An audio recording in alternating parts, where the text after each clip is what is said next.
Hey there, friends.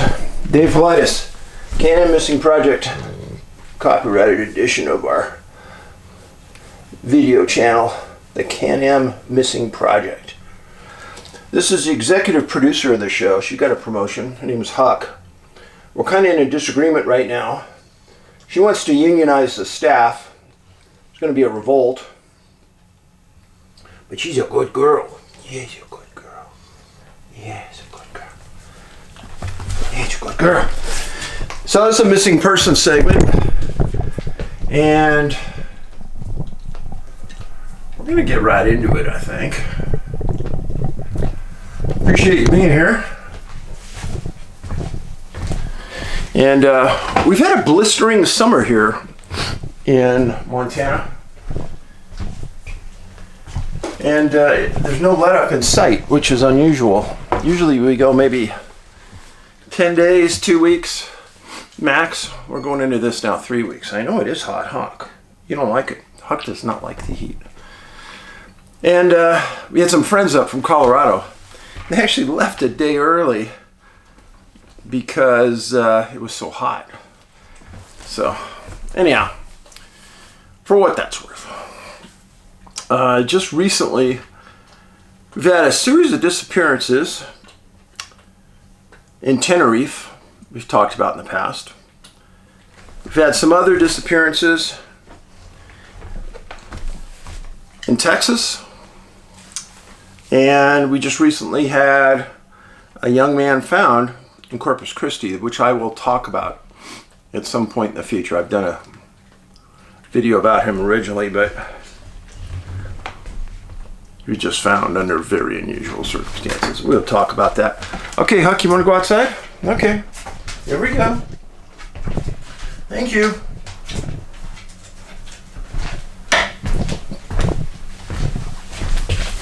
I appreciate your comments, by the way, on the videos. And it seems like a lot of people don't know this. The number one comment on every video will be mine. And in that comment will be the link to the online store, the link to our newest movie that you can watch for free, and the link to probably 100 videos that we've done that are the most logged into. So you can ready reference them and get to them quickly. The number one comment. Now, this summer, I have Phenomicon coming up. And that is in Vernal, Utah. And I'll be there with the entire staff of Skinwalker Ranch. Ought to be pretty fun. And I'm also doing the 1 week Bigfoot cruise to Alaska. Just Google Bigfoot cruise to Alaska. You can find the link. There's still cabins available. I'm actually going to be talking, I think, 2 or 3 times on that cruise. Each day we're at sea, and then one day or one night, I forgot. But yeah, I'm speaking a lot. Hopefully you guys will have some fun. The stop in Juneau is super special. Last year when we did it, we had a town hall meeting that was phenomenal. We had some stories come in there that would just stun you guys. But for what that's worth, thank you for being here. First story I'm going to tell you about is about a man that was a logger that went missing. Now, I don't find that so unusual because I've talked about other loggers that have disappeared and never been found. Now, loggers work up in regions of the woods that aren't usually trekked upon. And they're tough people. This story deals with a man named McKelvie, 36 years old, disappeared July 24th, 2017. He resided in a place called Pine Creek, Manitoba. And he worked in the Duck Mountain Provincial Park in Manitoba for a company called Trisum Logging. And it was a sustainable development logging company.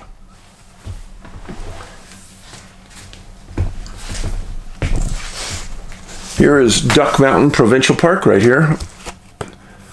This is exactly where he was, right on the outside fringe of it.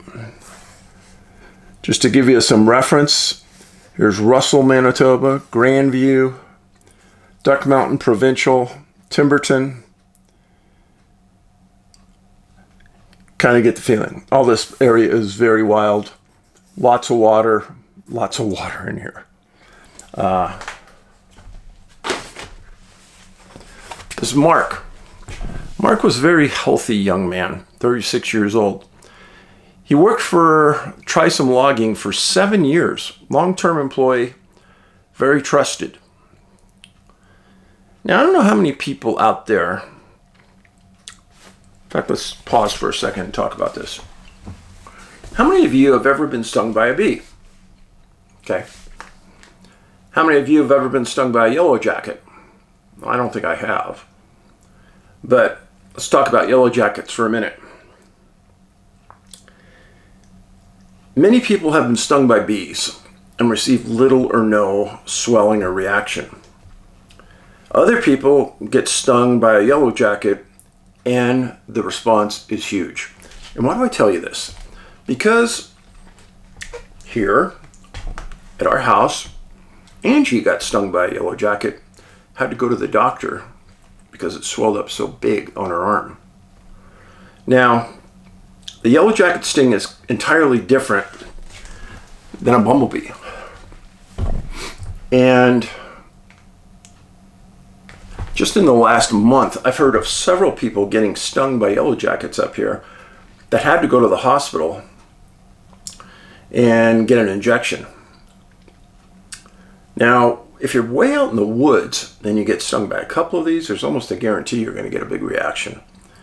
And if you don't have a response medication for it, Benadryl is the most common, then, or an EpiPen, then you're in big trouble because your throat could get swollen shut. This is just yellow jacket stings. They're bad. They can sting you multiple times. A lot of them up here in Montana right now. So now let's talk about Mark. Mark's somebody who'd worked in the woods almost his whole life, knew the dangers. Well, on July 21st and July 23rd of 2017, Mark was working for the logging company. And on the 21st, he got stung by a bee. And he's one of those few people that had a definite reactive response. And they had to take him to the hospital, get an EpiPen injection. And later on that day, he came back, went back to work the next day. That day was fine, the 22nd. 23rd, he's working. He gets stung by a bee again. Has to go to the hospital again. And has to get an injection again. Well, he got treated at the hospital, was brought back, and he was living in a trailer with his brother. And he and his brother were tight. Well, the next morning at 8 a.m., Mark's supposed to go back to work. He always worked. He's a hard-working guy. Well, 8 a.m. he gets up and he tells some friends he doesn't feel well. Said he felt dizzy. And some people saw him wandering into the bush. They weren't sure if he was going to the bathroom or what he was doing, and nobody really paid much attention to it. An hour later, 9 a.m., Mark hadn't returned. Some friends went out into the bush, called his name, couldn't find him. Eventually, later that morning, they call the RCMP. They come out, and the lumber company shuts down. They start looking for Mark. This is thick brush. It's hot. It's muggy. It's tough work searching. The RCMP gets the approval to get an aircraft up to search the area. And they also get some other people with other aircraft in the area that hear about the search, and they come in to fly the area as well. Well, Mark is from an area called Pine Creek, Manitoba. And it wasn't long before other people in his area where he lived heard about it and started to come out. An organization called the Bear Clan and his friends all responded. The RCMP organized the search for Mark and gridded up the area.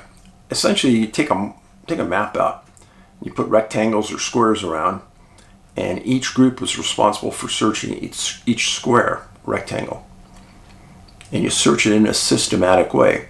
Walk in a straight line, arms distance apart from each other, head on a swivel, back and forth and back and forth and back and forth. Get to the end of your area, turn around in unison and come back, moving over slightly. Well, they did this.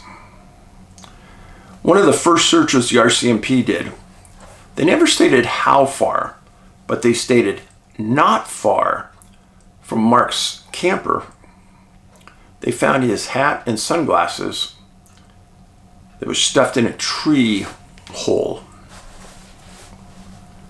Now, this area of Manitoba gets hot and intense sun. And it stays sunny up there for much longer than the area of the States.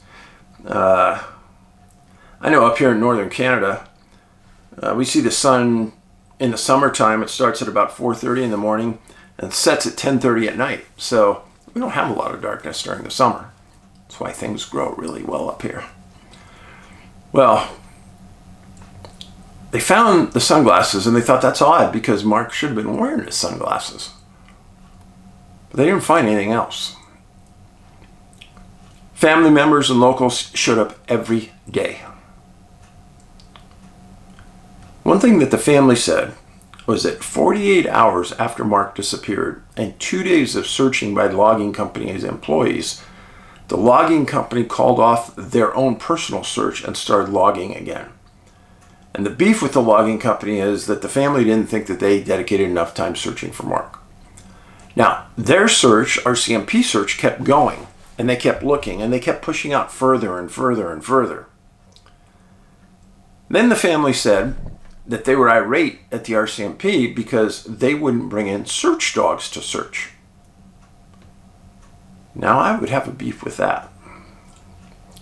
But again, it depends on the terrain. Are there a lot of obstacles, a lot of things to cut up the dog's foot, etc., etc. But 99% of the time, you bring the dog in to search.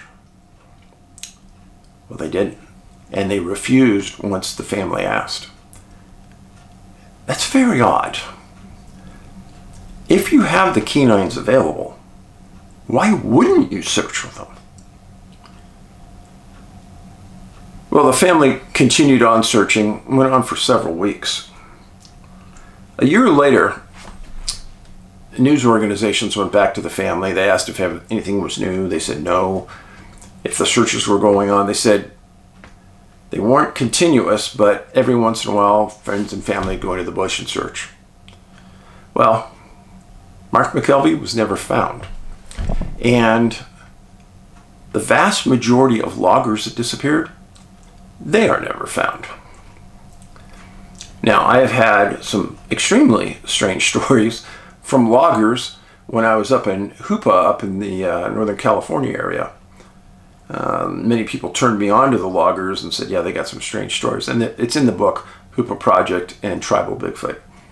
But yeah, interesting stuff. They have a fascinating job.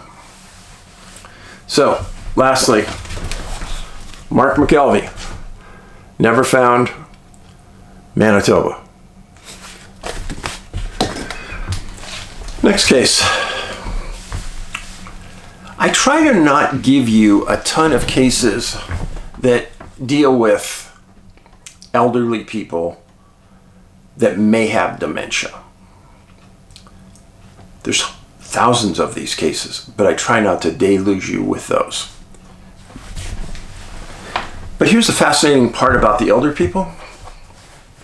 The people that have early stage of dementia and they go out for a walk and they disappear, they aren't found the vast, vast, vast majority of time, which makes no sense to me at all. If somebody disappears and they have dementia, where can they go? Why wouldn't they be found? And that makes no sense. Especially when you bring in canines, you should be able to pick up a scent trail point to point and find those older people. Now this case, when we looked at it, we initially thought, well, maybe we shouldn't play this one because it's an older person, but no. This doesn't fall into the dementia-related category or brainlessness or etc. This lady's name was Dorothy Keller. She disappeared the morning of September 23rd, 1989. She was 80 years old, and she lived in Lewiston, Montana. This story is not in our book. It's one that we found recently. Now, even though Dorothy was 80 years old, she was sharp as a tack. And she owned a 75 Ford LTD. And kind of her job in her little world was to take care of her brother-in-law, take care of her husband, take care of all of these older people because she was the youngest at 80. Somebody needed to go to the store, Dorothy drove them. Because none of these older people drove except Dorothy.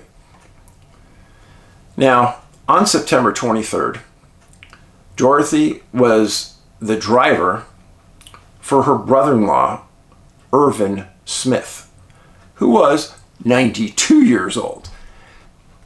And they were driving north from Lewiston, Montana. Lewiston. So here's Lewiston Municipal Airport, right here. Here's Lewiston. There's a dirt road that goes up this trail right here. Lime Kiln Trail in the Judith Mountains. I'm going to talk about this area. And let me explain to you that the area is still fairly wild. And back in '89, it was probably very wild. And Dorothy was driving her Ford. She was about 6 miles north of Louisville. And she went into the canyon when her car broke down. Well, that's not good, especially when you have two older people in the car. But Dorothy wasn't your normal 80-year-old. She was in very good health. She could hike. She could probably walk the legs off of most 30-year-olds. So Dorothy tells Irvin, you stay in the car. Do not go anywhere. I'm going to go get some help, and I'll be back. Well, like I said, she had been Irvin's chauffeur for a good point of the last several years. And they trusted each other immensely. Irvin did exactly like she said, and he stayed in the car.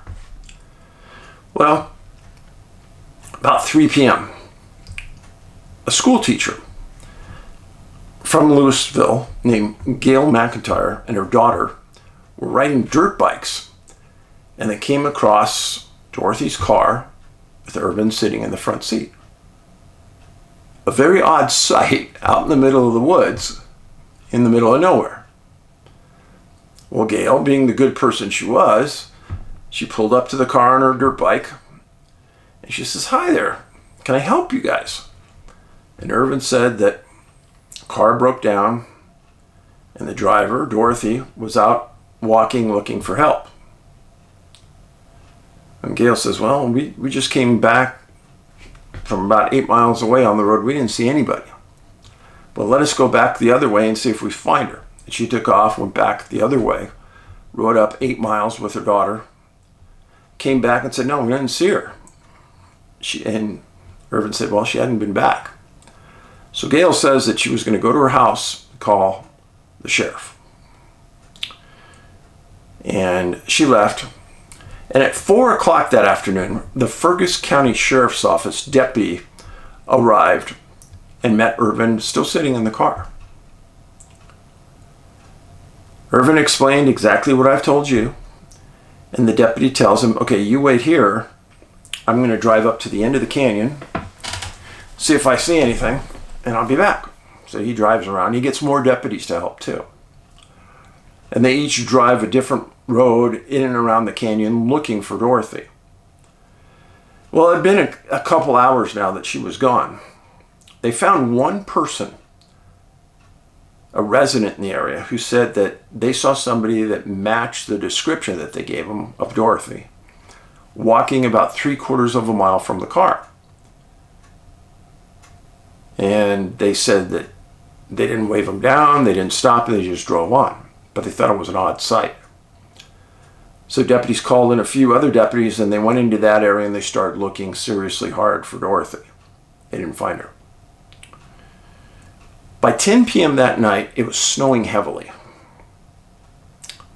Well, the Fergus County Sheriffs made a call that night that they were going to do a full search and rescue call out for the next morning, the 24th. And they got it.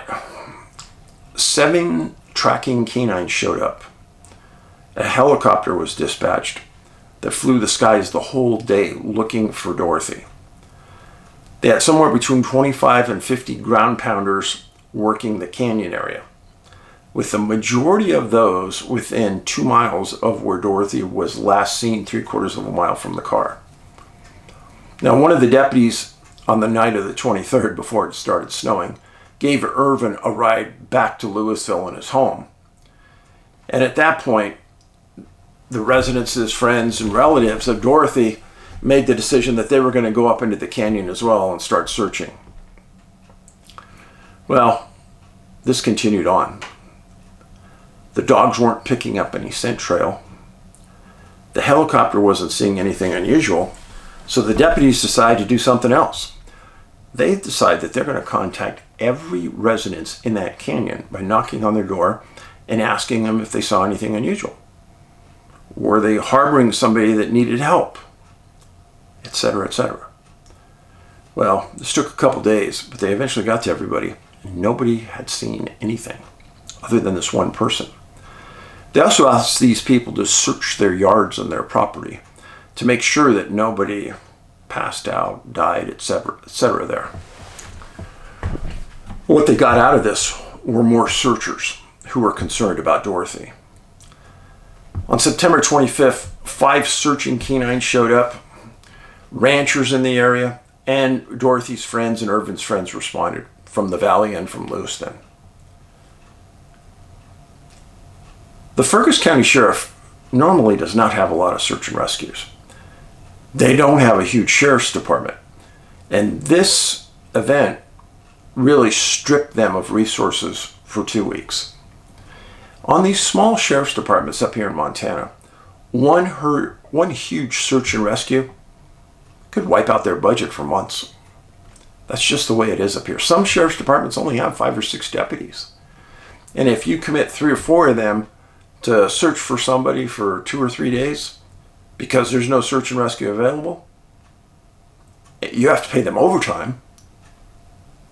You just deplete the heck out of them. That's why it would be nice if there was a federal fund for search and rescue.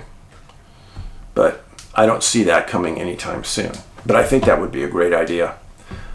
I've also stated before that I think that the National Park Service and the U.S. Forest Service should have a special response team for search and rescues. And I mean one that'll fly anywhere in the United States on a bona fide missing person that they've reached a roadblock on. I think that would really benefit not only society, but the public relations of these 2 organizations that are straining right now. September 26th. Search and rescue continued nonstop. Searchers shocked that they weren't finding Dorothy or any evidence where she may be. They tried to call on other sheriff's offices, get more personnel. Again, this is an area where it's very rural. To get anybody to help you to search is a miracle. And they had 25 to 50 for almost 2 weeks, people.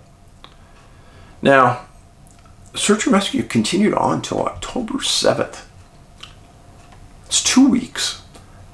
Even today, that is a phenomenal amount of time to search for anybody. Normally you get 7, 8, 9 days tops. 2 weeks, that's a lot. Now after this, when we're doing the research, many of the times we spend as much time working forward in time as we do working backwards in time on archives, because we're seeing if the person had been found.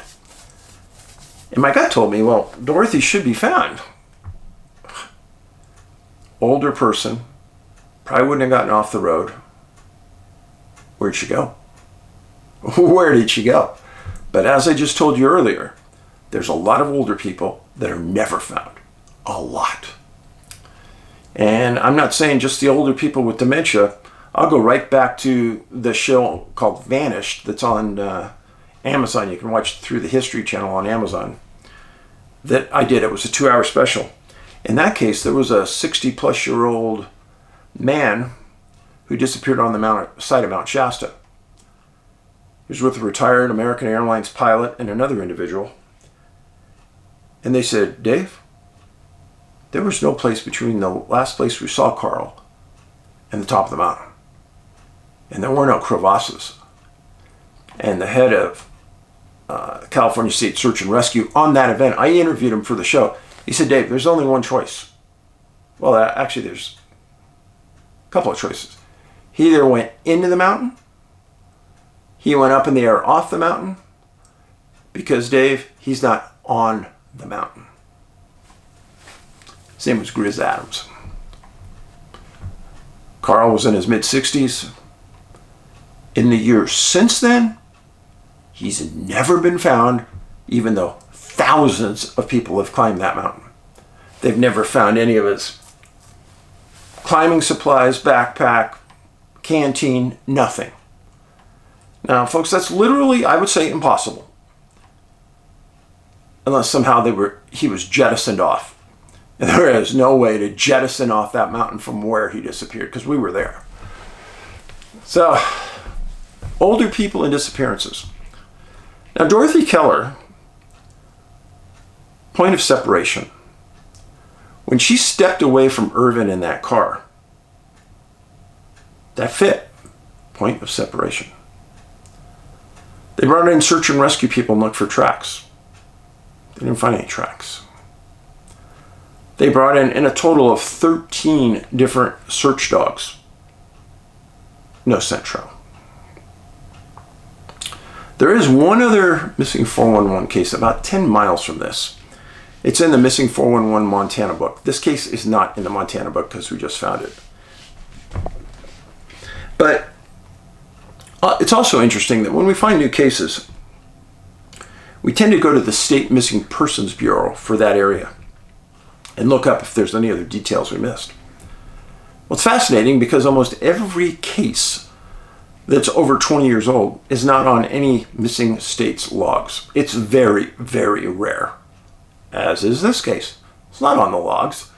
It's like it doesn't exist because it has the classification missing, presumed deceased.